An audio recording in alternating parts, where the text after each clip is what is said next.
Hello teacher, in this video we are going to continue discussing the different parts of a front page of a newspaper, as well as the do's and don'ts in layouting and the layout designs. And on the first video we have ended here on the topic columns, and so columns is defined as the vertical division into the parts of the paper. And so just like for this example here, the newspaper is divided into 6 columns, and in some newspapers, in some national newspapers, they have 8 columns, and on school publication papers, they have 5 columns only. And let us remember that the number of columns in your news page is not necessarily be the same with the number of columns in your feature page. So again, yung number po sa news page, for example, meron kang 5 doon. So, sa feature page po, yung suggested na number of columns po is only 3 lang. Kasi, yung nilalagay po kasi natin doon is yung feature story. So, para maging flowy po yung pagbabasa, hindi po paputol-putol yung pagbabasa, hindi po mahirapan yung mga readers natin, especially na, diba, kapag story, gusto natin tuloy-tuloy, continuous yung flow. And so, it is suggested na kapag feature page, there are only 3 columns. Okay, so I hope you got that one. Next is the cut line. So, cut line is the text accompanying a photograph. So, basically, ano po yung tawag natin sa words na nandito? We call it as the caption. And so, cut line yung term if andito po siya sa ibaba ng photograph. Kapag naman po nasa ibabaw ng photograph, ang tawag dyan ay overline. Again, cut line, kapag nandito, overline. Next is the byline. Of course, byline is the line giving the source of story. So, it gives credit to the author of the news story, feature story, and whatsoever. And also, it gives credit to the photographer or who took the photograph attached in the newspaper, as well as who is the artist for the editorial cartoon. So, byline. It's the name. So, byline or the credit line. Okay, so now let's proceed with the different layout factors. So, what are the things that we need to consider in order for us to create effective layout? Excuse me. Okay, so we have here 5 factors. First is the proportion, followed by unity, balance, emphasis, and movement. Okay, so in proportion, in order for our paper to have a proportion, we need to consider the length of stories. Okay, let's say for example, meron kang mahaba masyadong story. So, saan mo siya ilalagay banda? Of course, dito sa may gitna or sa may unahan. Okay, hindi po pwedeng andito po sa ibaba. And also, pictures must be sized properly. So, let's say for example, meron ka pong picture. So, yung picture po, hindi po siya pwedeng mag-occupy ng almost half of the page. Okay? So, meron po tayong rule niya na dapat po, yung isang picture, hindi po siya malaki masyado at yun pa talaga naka-place sa ibabaw or at the top of the newspaper. Kasi po, wala nang, kumbaga, hindi na po proportion, yung parang mura na siya, kumbaga, matuwang na. Ang attention na sa mga readers is on the picture na alone. So, wala nang, kumbaga, mawawala ng saysay yung mga text na nakalagay po dito sa baba. So, dapat po proportioned ang mga sizes ng pictures as well as the length of the articles. Okay? So, now, let's proceed to unity. Okay? So, it says here that no one part of the page should overshadow another. Okay, united dapat po. Yun nga sabi natin kanina, dapat po, hindi po masyadong masyado yung picture. So, ganun po. Kasi, dapat meron po tayong tinatawag na unity. Okay, so, headlines should complement each other. And picture should not distract the eyes too much. Okay. So, alam naman, unity, kapag well proportion po yung ating newspaper, automatic yun, meron na siya dapat na unity. Okay, united as one, kumbaga, para as a whole, pleasing to the eye tingnan ang ating newspaper. And now is the balance, okay? So, balance, meron po tayong tinatawag na occult balance. Okay, pag sinabi po natin occult balance, hindi necessary na balanse talaga. balance talaga yung newspaper. Yung occult balance po yung feeling of balance lang po. Sense of feeling ng pagiging balance. Okay? So, visual units are placed in positions so equated to produce felt equilibrium. Okay, if you can see here, parang ganito siya. So, may picture dito, may picture dito na side, may picture dito. Kasi po, kapag yung picture na, ito siya na picture, andito, so, wala na pong balance doon. Tama. Wala nang balance. Although, hindi po siya same sizes ng picture. Kaya nga tinatawag siya na occult balance kasi hindi naman necessary na magkapareho talaga yung size. Pero at least, nafe-feel natin yung sense of balance because of the placement of the pictures. Okay? So, later on, due to the suggested different layout designs, we will know how to create balanced layouts. Okay? So now, let's go with emphasis. So emphasis involves the differentiation between the more important and the less important. Okay?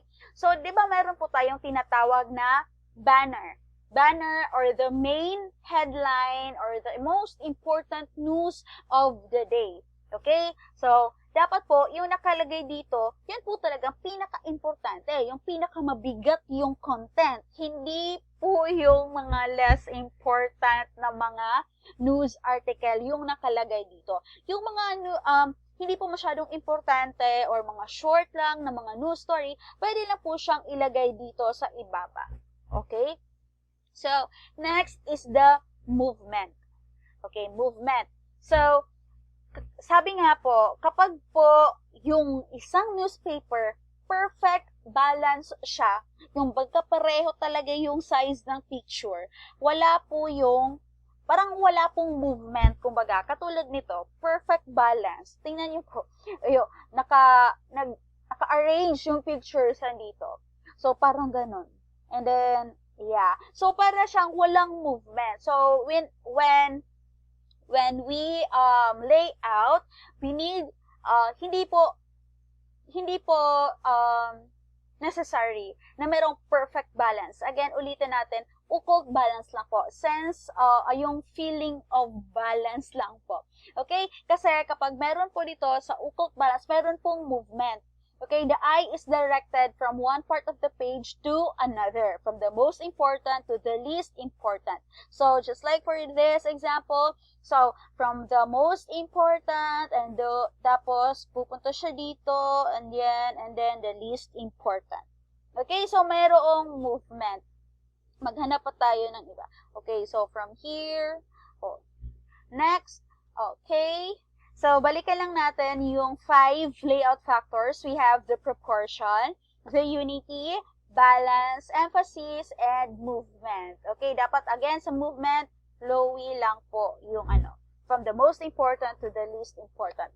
Now, if we have learned about how to make our effective layouts, there are still some things that we need to remember that we should not do for layouting, para hindi po masira yung ating layout ng ating newspaper.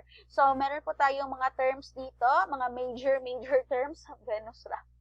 Okay, so we have here the tombstoning, bad breaks, gray areas, screaming headline, and heavy tops. Okay, ano po ba yung ibig sabihin ng tombstoning? Tombstone, para kung sa kanang, muragod siya kanang nasa sa sementeryo, di ba? Sa sementeryo po, nakasunod-sunod, magkatabi po yung mga lapida.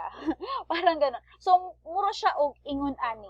Nagtapad ang picture, nagtapad ang photograph, nagtapad ang cutline, nagtapad ang headline, nagtapad ang deck, or, di ba? And then, kanina po siya. So, we should avoid tombstoning. So, avoid placing 2 or more headlines on the same leveling. So, this kind of layouting is an example of what? An ineffective layout. Okay? So, yun po siya. Next is bad breaks. Okay? Ito po yung tatandaan natin po. Hindi po, dapat marunong po tayo kung saan natin puputulin. Okay? Puputulin yung mga articles bago mag-proceed sa new column, or yung pagputol din po ng headline. Okay? So, bad breaks, we should avoid breaking stories to the top of the columns. Okay, the top of every column should have a headline or a picture. Let's say, for example, okay, geto siya. Sa headline po muna tayo, yung parang bad break yung na gawa. Kasi, ano po ba yung pwedeng gawin natin dito? Instead na dito yung jobs, pwede naman po na i-enter na lang siya. So, yung matitira na lang po sa ibabaw is yung a license to shampoo, colon, colon, and then, enter. Tapos yung jobs, andito na siya. And then, another considered to be a bad break in a newspaper is that, let's say for example, you try to imagine po if yung a license to shampoo, yung headline po, dito lang siya.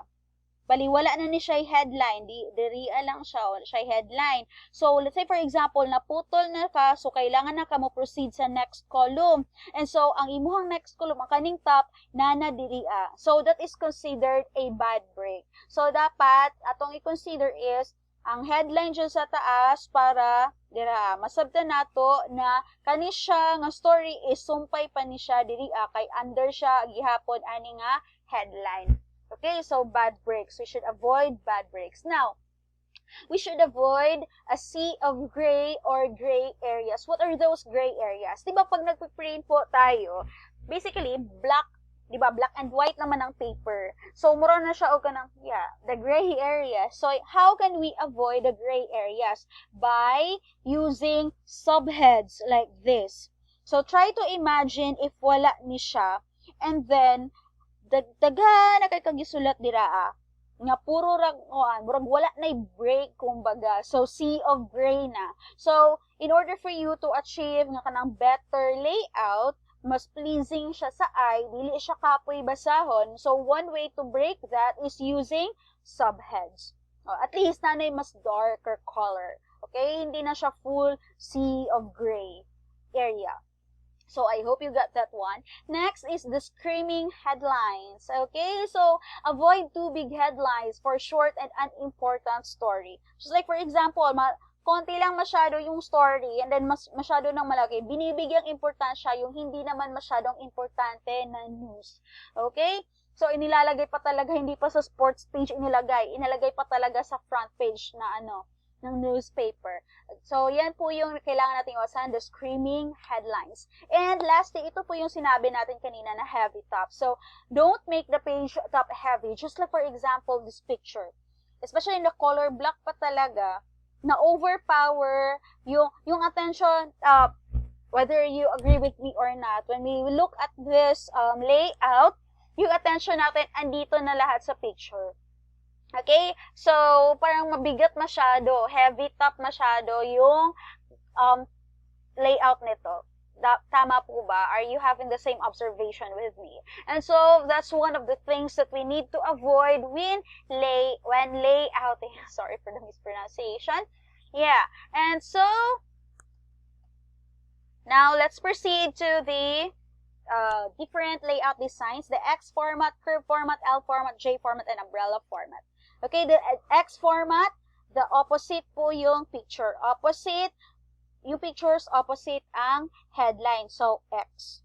Next, curve format. Ito po yung arrangement ng curve format. So, basically, yung text po nito is dito. And then, yung headline nito, dito, and then, or pwede din yung dito. Depende kasi yan sa pagkakalayout niya. And then, another story here. Basta yung curve format po, yung tinutukan dito is yung placement ng pictures, pero para meron po tayong occult balance. Okay? So, next is the L format. L, yung arrangement po ng ating pictures, L. And the J format, is it easy for you to remember? The J format. And lastly, is the umbrella format. Para po siyang umbrella, nakapayong siya. So, picture for this news article, yeah. So, different pictures. So, here are the different formats, layout designs. And I hope you have learned something from this video. Thank you so much and God bless you both.